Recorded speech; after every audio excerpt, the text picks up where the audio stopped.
Well, first of all, inflation is going to get a lot worse. Worse. And if we still measured inflation the way we did 40 years ago, it'd be 15%, not 7.5%.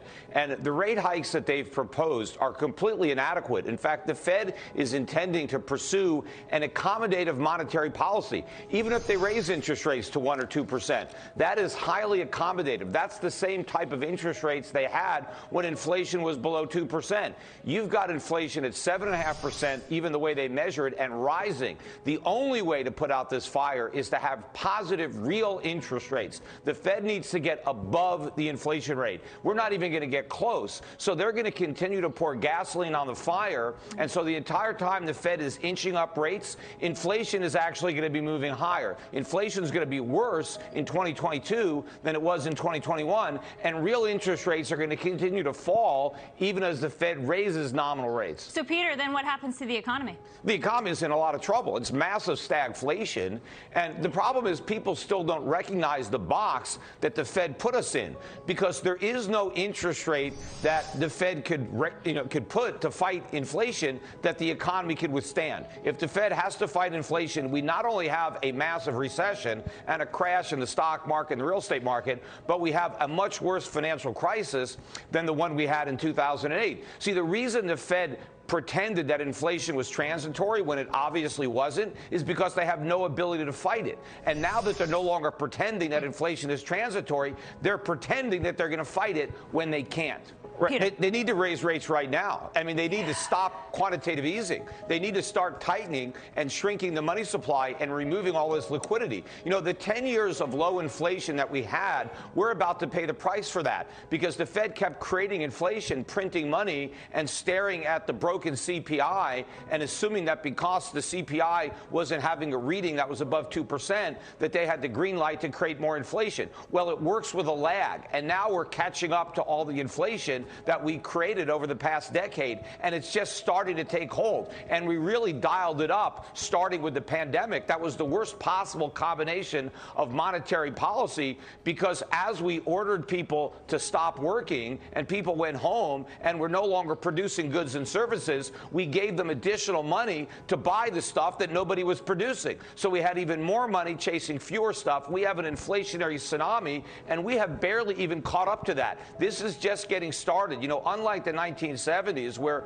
we were ending inflation, we're just getting started, and the Fed is at zero. You know, and we have so much debt. We didn't have all this debt in 1980 when Paul Volcker allowed interest rates to go to 20%. I mean, what would happen to the economy given all the debt that we have if interest rates even went to 10%? I mean, what about 5%? We couldn't even handle 2.5% in 2018, and the economy is in much worse shape now with a lot more debt than it was then. There's not a savings glut, there's a debt glut. That's the problem. Oh, Nobody's been saving. Everybody's been borrowing and spending. But rent. Peter, finish your thought. Peter, finish your thought. Then Larry, you can respond. Because household she said that rent. Pandemic. Let me. All right. Yeah, rent, according to the figures you just gave, rent is up 4%.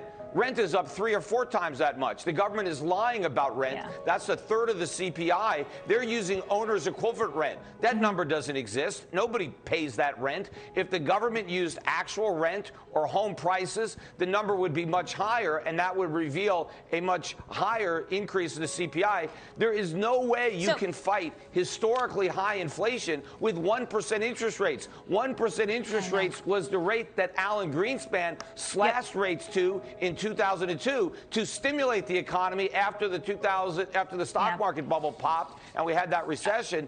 You can't fight inflation with stimulative monetary policy. You need restrictive monetary policy, and no one's even talking about making money tight. All they're doing is talking about making it less loose, and you can't fight inflation with loose money. Before we continue, help us clicking that YouTube like button and subscribe now to our channel. This shows the algorithm that you valued this information, and it helps us spread that message. Sharing is caring. And now, let's continue. Do you want to know one thing about crypto? I made over 3,000% in profit in a few weeks. Fact is, the traditional financial system, the traditional money system makes you poor, not rich. If you want to earn $500,000, $1 million, you have to wait until you're 50, 60, 70 in the traditional financial system, and you probably will still be broke. And you will be old. This is not a sexy combination, as you can imagine. But the question is, how can you start in crypto and make these profits? Where to invest? Where to start? My name is Gunnar and I'm from Germany, as you can hear, and things are a little bit different in Germany. More about that later on. Fact is, there are lots of different cryptocurrencies. It's a gigantic universe where beginners and professionals get easily lost. But there is light at the end of the tunnel. There are 7 key steps you need to follow to become successful in this market. You have to know them, and if you fail one of them, it's literally impossible to succeed in this market. Just an example, one of the key points is your exchange, and one of the biggest are, for example, Binance and Coinbase.